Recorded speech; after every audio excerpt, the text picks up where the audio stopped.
Hello friends, welcome to WiFi concept. तो आज मैं लेकर के आ गया हूँ 2 जनवरी का पहला शिफ्ट का जितने भी क्वेश्चन दिल्ली पुलिस कांस्टेबल 2025 के एग्जाम में पूछे गए हैं वो सारे आपको देखने को मिल जाएंगे। ठीक है, आपको सारे क्वेश्चन यहाँ पर 100% जेन्युइन मिलेंगे, क्योंकि जो यहाँ पर स्टूडेंट भेजते हैं क्वेश्चन वही क्वेश्चन को यहाँ पर लिखवाया जाता है, बताया जाता है। और सारे का क्वेश्चन का आंसर के साथ साथ जितना भी उसका रिलेटेड उस पॉइंट से एक्स्ट्रा पॉइंट या फिर एक्स्ट्रा क्वेश्चन बन सके, मैं एक्स्ट्रा पॉइंट करके वहाँ पर मैं सारा करा दिया हूँ।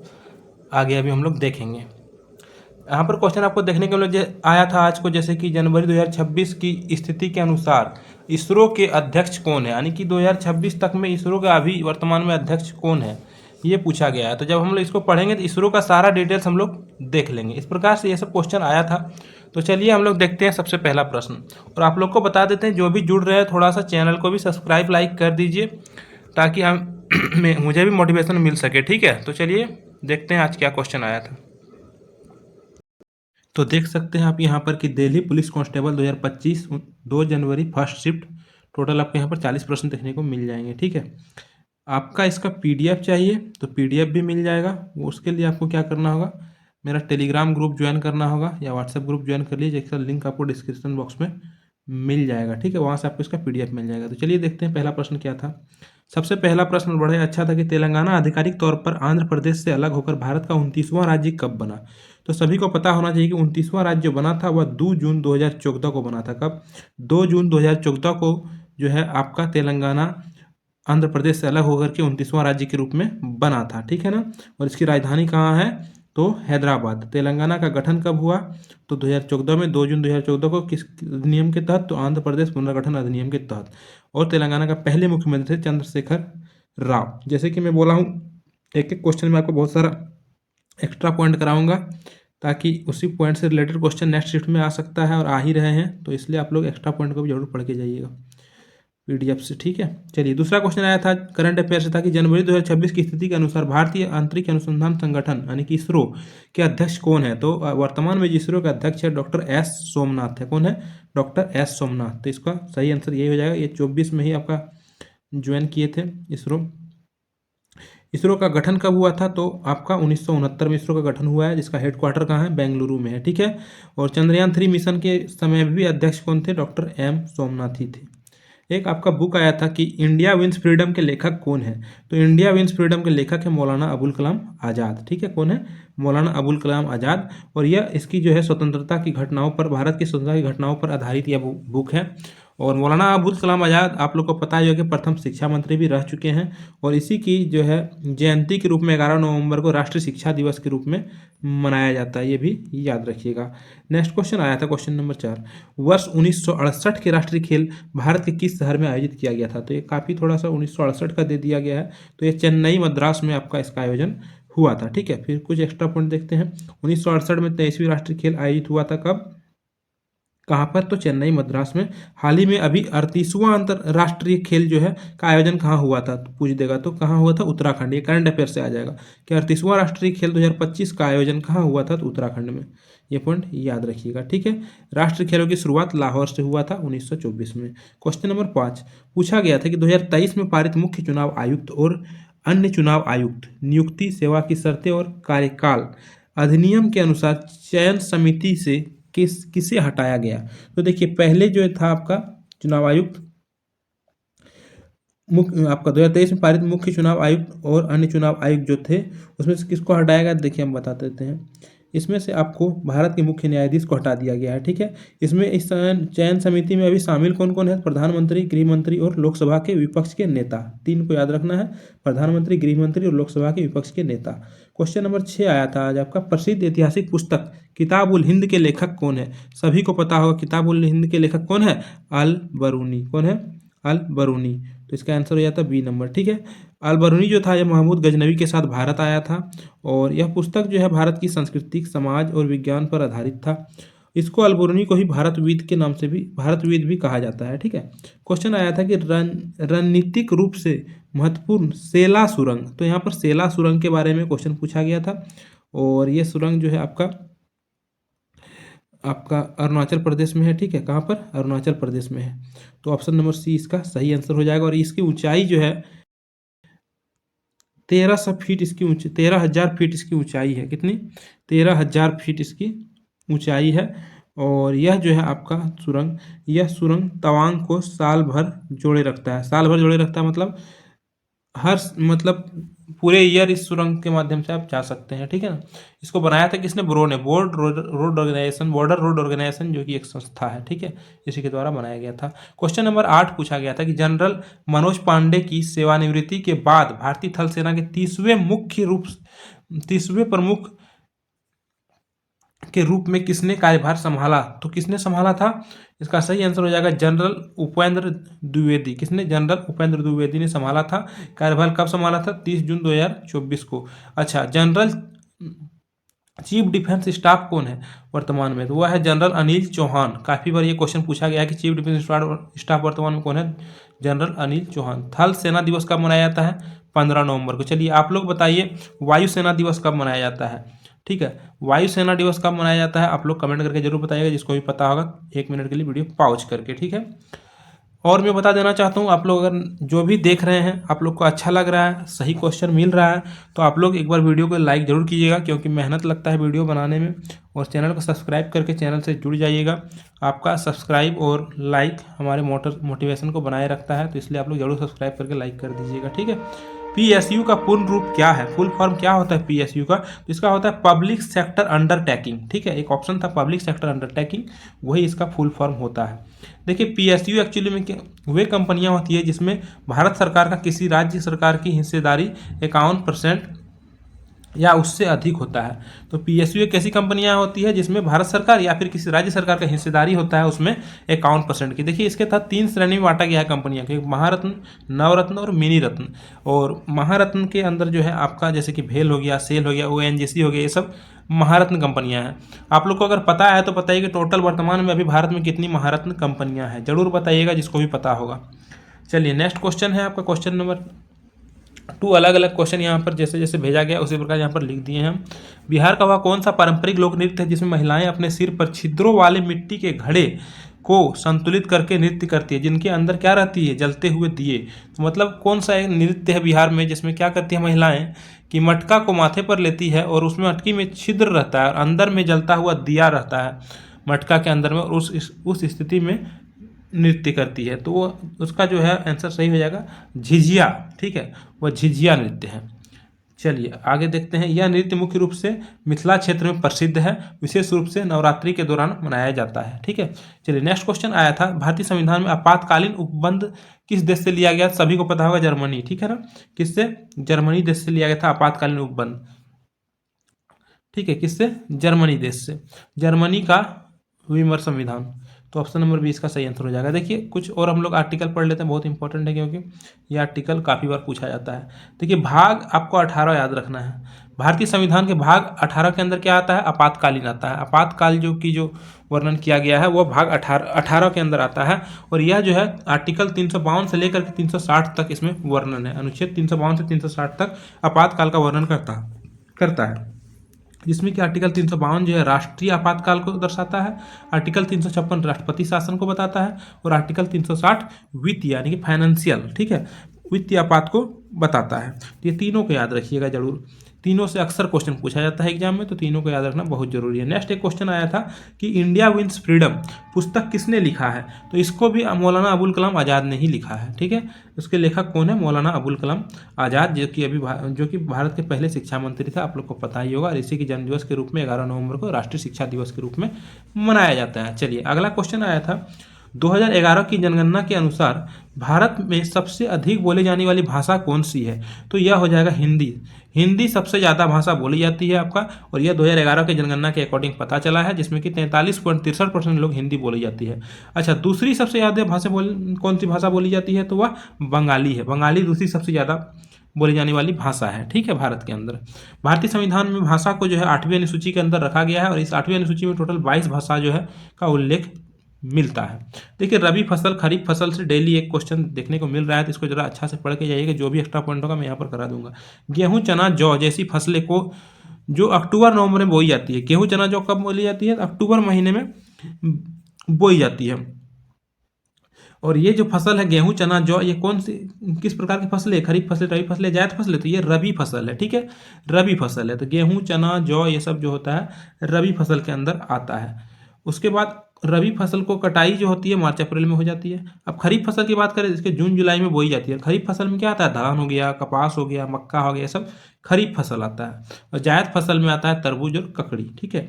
इसको आप लोग और अच्छे से देख सकते हैं, पढ़ लीजिएगा बुक में, क्योंकि यहाँ से डेली क्वेश्चन बन रहा है, ये मैं बता दे रहा हूँ, हर शिफ्ट में क्वेश्चन बन रहा है। भारत की कौन सी भाषाएं द्रविड़ परिवार की शास्त्रीय भाषाएं हैं? तो द्रविड़ परिवार की शास्त्रीय भाषाएं कौन सी भाषा है? तो वह हो जाएगा आपका तमिल, तेलुगु, कन्नड़ और मलयालम। ये जो है आपका द्रविड़ परिवार की शास्त्रीय भाषाएं हैं। एक्चुअली में शास्त्रीय भाषा जो होता है उसको उसको शास्त्रीय भाषा में शामिल किया जाता है जो काफ़ी ज़्यादा पुराना हो, यानी कि 1500 2000 वर्ष पुराना हो और समृद्ध हो, उसको जो है शास्त्रीय भाषा में शामिल किया जाता है। वर्तमान में अभी तक टोटल 6 शास्त्रीय भाषाएं हैं। ये भी याद रखना कि वर्तमान में टोटल कितनी शास्त्रीय भाषाएं हैं? 6 शास्त्रीय भाषाएं हैं। और सबको जरूर याद कर लीजिएगा, क्योंकि कहीं से भी इसमें क्वेश्चन पूछता है। तमिल, संस्कृत, तेलुगु, कन्नड़, मलयालम, उड़ीसा, ये 6 संस्कृत भाषाएं हैं। कौन सा फिर से एक बार पढ़ते हैं? तमिल, संस्कृत, तेलुगु, कन्नड़, मलयालम और उड़ीसा, ये जो है ओडिशा, ये जो है आपका शास्त्रीय भाषाएं हैं। किस क्षेत्र में एक वर्ष की अवधि के दौरान प्रति 1000 की जनसंख्या पर मरने वालों की संख्या क्या कहलाती है? सभी को पता होगा, मृत्यु दर। चलिए आगे बढ़ते हैं। अब देखिए 1975 के आपातकाल के दौरान इंदिरा गांधी सरकार द्वारा कौन सा प्रसिद्ध नारा लोकप्रिय बनाया था? देखिए जब 1975 का आपातकाल आया था उस समय में इंदिरा गांधी का सरकार था, उसके समय ये इन्होंने पूछा जा रहा है कि इसके द्वारा इस कौन सा प्रसिद्ध नारा को लोकप्रिय किया था? तो गरीबी हटाओ नामक एक नारा था जिसको काफ़ी ज़्यादा चर्चित था उस समय। तो यह नारा 1971 के आम चुनाव के दौरान दिया गया था, ठीक है। लेकिन आपातकाल के दौरान जो है उसमें 20 सूत्री कार्यक्रम का मुख्य केंद्र बना। जय जवान जय किसान नारा को किसने दिया था? लाल बहादुर शास्त्री ने दिया था। संपूर्ण क्रांति का नारा किसने दिया था? जयप्रकाश नारायण ने। काफी इंपॉर्टेंट ये दोनों नारा भी याद रखिएगा। क्रिप्स मिशन से क्वेश्चन आया था कि किसने क्रिप्स मिशन के प्रस्तावों को एक बढ़ते हुए बैंक, हम लोग जैसे बोलते हैं कि पोस्ट डेटेड चेक के रूप में बोला था? तो यह बोला था महात्मा गांधी ने। किसने? महात्मा गांधी ने, याद रखिए। ब्रिटिश सरकार ने द्वितीय विश्व युद्ध के लिए भारतीयों का सहयोग प्राप्त करने के लिए 1982 में सर स्टेफर्ड क्रिप्स को भारत भेजा था। एक्चुअली में क्या हुआ था, द्वितीय विश्व युद्ध चल रहा था 1942 के समय में, और उसी समय जो है ब्रिटिश जो है अपने सहयोग पाने के लिए, यानी कि भारतीय सेना का उपयोग करने के लिए एक आपका मिशन लेकर के आया था, जिसको बोलते हैं हम लोग क्रिप्स मिशन, 1942 में। लेकिन यह मिशन जो एक्चुअली में सफल नहीं हो पाया था। इसका प्रस्ताव क्या था कि मिशन ने युद्ध के बाद भारत को डोमिनियन स्टेट से देने का वादा किया था। मतलब इसका कहना था कि युद्ध में अभी कुछ सेना को ले, मतलब युद्ध में भारत का आदमियों का यूज करता, उसके बाद जब युद्ध खत्म हो जाता तो भारत को एक स्वशासी राज्य बनाने का इन्होंने वादा किया था, जो कि पूर्ण रूप से यह जो है आपका आज़ादी नहीं देता है। तो इसलिए अस्वीकृति प्राप्त किया, इस आपका प्रस्ताव को एक्सेप्ट नहीं किया गया। कांग्रेस और मुस्लिम लीग दोनों ने एक्सेप्ट नहीं किया, खारिज कर दिया और बोला कि इसमें पूर्ण स्वतंत्रता की बात नहीं थी, ठीक है। तो इसलिए इसको खारिज कर दिया था। और इसको खारिज करके इस मिशन का विफलता ने भारत में क्या लाया? भारत छोड़ो आंदोलन को लाया क्रिप्स मिशन के बाद। देखिए एक क्वेश्चन बड़ा अच्छा पूछा था कि क्षेत्रीय ग्रामीण बैंकों यानी कि स्थापना मुख्य रूप से करने का क्या उद्देश्य था? तो इसका उद्देश्य था ग्रामीण अर्थव्यवस्था का विकास करना, छोटे किसानों, कृषि मजदूरों व कारीगरों को ऋण प्रदान करना, इसका ये मुख्य उद्देश्य था। इस प्रकार से 4 ऑप्शन दिया हुआ था। देखिए इसका स्थापना कब हुआ था? 2 अक्टूबर 1975 को आंध्र अध्यादेश के जरिए इसका स्थापना हुआ था। सबसे पहले इसका स्थापना मुरादाबाद में एक हुआ था, आपका प्रथमा ग्रामीण बैंक के करके, ठीक है। इनकी स्थापना जो है किस समिति के तहत हुआ था? ये बार बार पूछा गया क्वेश्चन है कि जो है आपका क्षेत्रीय ग्रामीण बैंक की स्थापना किस समिति के तहत किया गया था? नरसिम्हन समिति, ठीक है, ये याद रखिएगा। चलिए नेक्स्ट क्वेश्चन की ओर बढ़ते हैं। पाकिस्तान शब्द का उद्भव जो है, या फिर बोल सकते हैं पाकिस्तान शब्द सबसे पहले किसने गढ़ा था और लोकप्रिय किया था? ये भी क्वेश्चन आया हुआ आज का है। तो इसका सही आंसर हो जाता आपका चौधरी रहमत अली। चौधरी रहमत अली ने पाकिस्तान शब्द को गढ़ा था।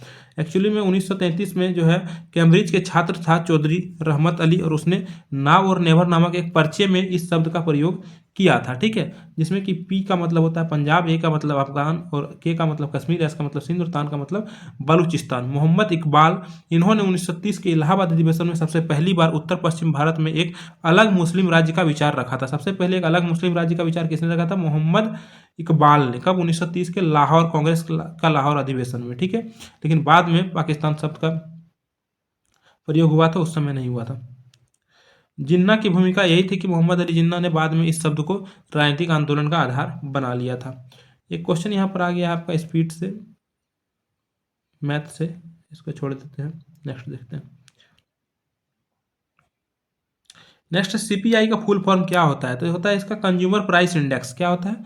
सीपीआई का फुल फॉर्म होता है कंज्यूमर प्राइस इंडेक्स। ठीक है, चलिए नेक्स्ट क्वेश्चन था घर्षण जन्य बेरोजगारी यानी फ्रिक्शनल अनएम्प्लॉयमेंट क्या होता है?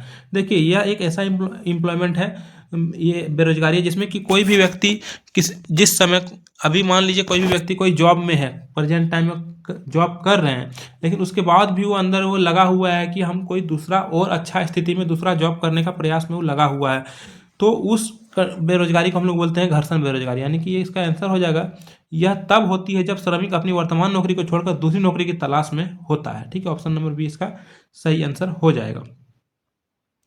चलिए एक होता है चक्रीय बेरोजगारी, इसको भी जान लेते हैं। चक्रीय बेरोजगारी जो होता है व्यापार ठप, यानी कि व्यापार चक्र में गिरावट के कारण जो बेरोजगारी होता है उसको चक्रीय बेरोजगारी बोलते हैं।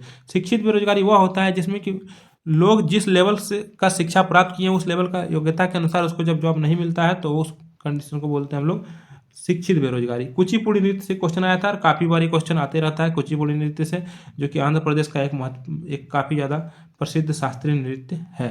ठीक है, तो इसका आंसर हो जाता है आपका आंध्र प्रदेश।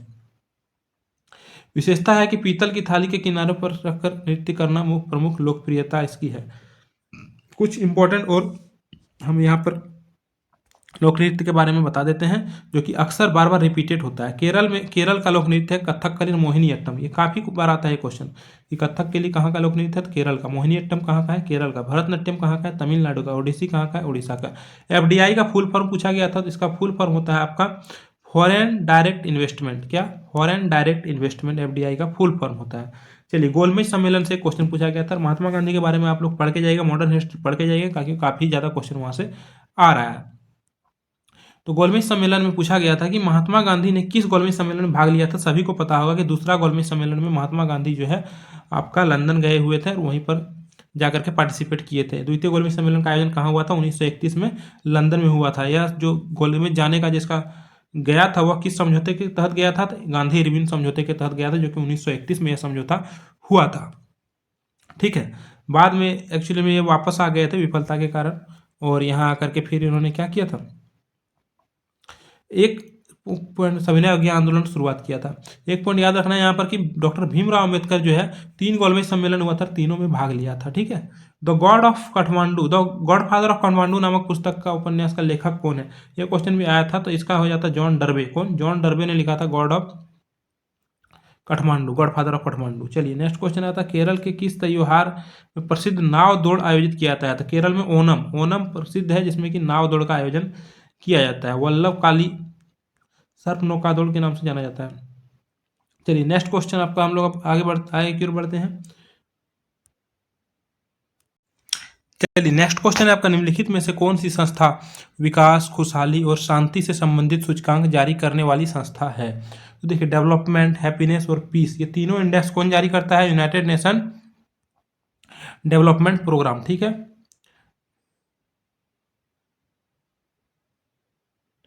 इसमें आरबीआई गलती लिखा गया है, यहाँ पर मत ध्यान दीजिए।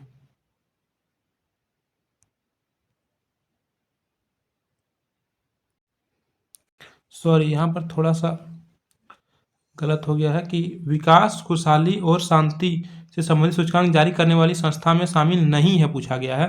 तो देखिए आपका यूनाइटेड नेशन डेवलपमेंट प्रोग्राम जो होता है यह आपको जारी करता है आपका डेवलपमेंट इंडेक्स को। ठीक है, आपका सतत विकास, सस्टेनेबल डेवलपमेंट सॉल्यूशन नेटवर्क जो जारी करता है, यह हैप्पीनेस इंडेक्स को जारी करता है, और Institute of Economic and Peace को जारी जो करता है यह करता है आपका शांति सूचकांक को। लेकिन आरबीआई कोई इंडेक्स जारी नहीं करता है, तो ऑप्शन नंबर डी इसका सही हो जाएगा। The Concept of the Politics पुस्तक के लेखक कौन है? The Concept of the Politics पुस्तक के लेखक जो है कार्ल स्मिथ। कौन है? Carl Schmitt. चलिए अगला क्वेश्चन की ओर बढ़ते हैं। क्वेश्चन है निम्नलिखित में से कौन सा विकल्प शास्त्रीय संगीत में एक ताल नहीं है? तो त्रिताल, सारे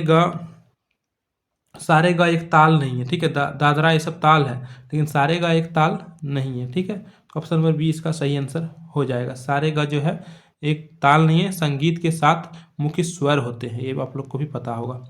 चलिए ऑप्शन नंबर क्वेश्चन आया था कि ओलंपिक लॉरेंस यानी कि मानवतावादी पुरस्कार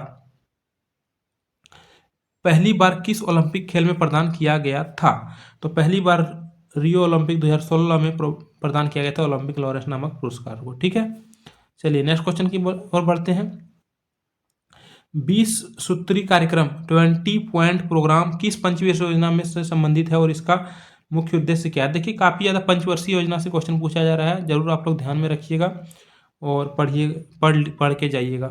तो ये आपका सही आंसर हो जाएगा आपका 5वीं पंचवर्षीय योजना। ठीक है, 5वीं पंचवर्षीय योजना जिसमें कि गरीबी उन्मूलन और जीवन स्तर में सुधार इसका मुख्य उद्देश्य या फिर लक्ष्य था, जिसमें के तहत जो है 20 पॉइंट प्रोग्राम को रखा गया था। देखिए अब हम लोग कुछ इसके बारे में पढ़ लेते हैं। इसकी शुरुआत 1975 में तत्कालीन प्रधानमंत्री इंदिरा गांधी के द्वारा किया गया था और इसका मुख्य लक्ष्य था ग्रामीण क्षेत्रों में निर्धनता को कम करना और बुनियादी सुविधाएं प्रदान करना, यानी कि जैसे कि बिजली पानी वगैरह हो गया। इस कार्यक्रम को बाद में 1982, 1986 और 2006 में पुनर्गठित किया। सत्यमेव जयते किस उपनिषद से लिया गया था? तो सभी को पता होगा मुंडकोपनिषद से लिया गया है। ठीक है, किससे? मुंडकोपनिषद। ऑप्शन नंबर सी सही आंसर हो जाएगा। देखिए इसके बारे में कुछ पढ़ लेते हैं। सत्यमेव जयते भारत का राष्ट्रीय आदर्श वाक्य है जिसका अर्थ है सत्य। ठीक है, यह देवनागरी लिपि में लिखा गया है और भारत के राष्ट्र चिन्ह सारनाथ के अशोक स्तंभ से के चिन्ह के नीचे अंकित है। पंडित मदन मोहन मालवीय ने इस नारे को लोकप्रिय बनाने के महत्वपूर्ण भूमिका निभाई है। ठीक है, मिशन शक्ति के तहत पालना घटक का प्राथमिक उद्देश्य क्या है? तो देखिए पालना घटक का जो प्राथमिक उद्देश्य है वह है आपका कामकाजी महिलाओं के बच्चों के लिए डे केयर सुविधा प्रदान करना। ठीक है, पालना योजना पूर्ववर्ती राष्ट्रीय क्रेच योजना का ही नया रूप है। ठीक है, इसका उद्देश्य बच्चों के लिए एक सुरक्षित वातावरण प्रदान करना है ताकि महिलाएं कार्यबल में हिस्सा ले सके। इसके तहत जीडीपी का पूर्ण रूप क्या है? तो जीडीपी का जो पूर्ण रूप है वह आपका ग्रॉस डोमेस्टिक प्रोडक्ट। क्या है? ग्रॉस डोमेस्टिक प्रोडक्ट, ध्यान में रखना है। जीडीपी का पूर्ण रूप क्या है? Gross domestic product. चलिए आगे बढ़ते हैं। पश्चिमी विक्षोभ की उत्पत्ति किस सागर या महासागर से होती है? तो पश्चिमी विक्षोभ की उत्पत्ति जो होता है भूमध्य सागर के कारण होती है। ठीक है, किस दिल्ली सुल्तान ने चांदी के सिक्कों के साथ स्थान पर तांबे के सिक्कों को संकेंद्रित मुद्रा के रूप में चलाया था? तांबे का सिक्का किसने चलाया था? मोहम्मद बिन तुगलक ने। ठीक है, मोहम्मद बिन तुगलक ने तांबे का सिक्का चलाया था। सांकेतिक मुद्रा 1329 ईस्वी में इन्होंने चांदी के टंका के समान मूल्य वाले तांबे के सिक्के चलाए। विफलता का कारण क्या हो गया कि सिक्कों की ढलाई पर सरकारी नियंत्रण नहीं था, जिससे लोगों ने घरों में ही जाली सिक्के बनाना शुरू कर दिया और यह योजना बुरी तरह विफल रही। ठीक है, इन्हें उनकी दूरगामी लेकिन असफल योजनाओं के कारण बुद्धिमान मूर्ख राजा कहा गया था। किसको? मोहम्मद बिन तुगलक को। पाकिस्तान सबसे पहले किसने गढ़ा? ये क्वेश्चन रिपीट हो गया है, फिर से मैं बता देता हूँ। ऐसे चौधरी रहमत अली ने। ठीक है, चलिए नेक्स्ट क्वेश्चन देखते हैं। पृथ्वी विज्ञान का मंत्रालय के वर्तमान में सचिव कौन है? पृथ्वी विज्ञान मंत्रालय के वर्तमान में सचिव कौन है? Doctor S Ravichandran. ठीक है, चलिए नेक्स्ट क्वेश्चन की ओर बढ़ते हैं। कुश्ती की वह कौन सी शैली है जिसमें कमर से नीचे पकड़ना या पैरों का उपयोग पूरी तरह प्रतिबंध है? तो वह शैली है ग्रीको रोमन कुश्ती। कौन सा? ग्रीको रोमन कुश्ती। चलिए पीएम इंटर्नशिप योजना PMIS के तहत उम्मीदवार एक आवेदन चक्र में अधिकतम कितने अवसरों के लिए आवेदन कर सकता है? तो 5। ये क्वेश्चन में आया हुआ था। ऑप्शन नंबर 5 सही आंसर हो जाएगा। भारत के उस तट का क्या नाम है जो दक्षिण पूर्व में स्थित है और जिसे ऐतिहासिक रूप से कोरोमंडल कहा जाता है? तो भारत का दक्षिण पूर्वी तट उसको बोला जाता है। ठीक है, याद रखिएगा। चलिए, तो जितना भी क्वेश्चन यहाँ पर आया था बच्चों के द्वारा भेजा गया था वो सारे मैं करा दिया हूँ और यहीं पर जो है आपका 2 जनवरी का पहला शिफ्ट का सारा क्वेश्चन यहाँ पर मैं करा दिया हूँ और यहीं पर ये वीडियो खत्म होने वाली है। लेकिन जाने से पहले आप लोगों को मैं बता देता हूँ, अगर पीडीएफ चाहिए तो टेलीग्राम ग्रुप को ज्वाइन कर लीजिए, और नेक्स्ट शिफ्ट का अगर क्वेश्चन चाहिए तो हमारे चैनल को सब्सक्राइब कर लीजिए, और चैनल को वीडियो को लाइक करके चैनल पर बने रहिए, ताकि आपका लाइक और सब्सक्राइब से हमारा भी मोटिवेशन बना रहे। ठीक है, मिलते हैं नेक्स्ट वीडियो में। बहुत बहुत धन्यवाद।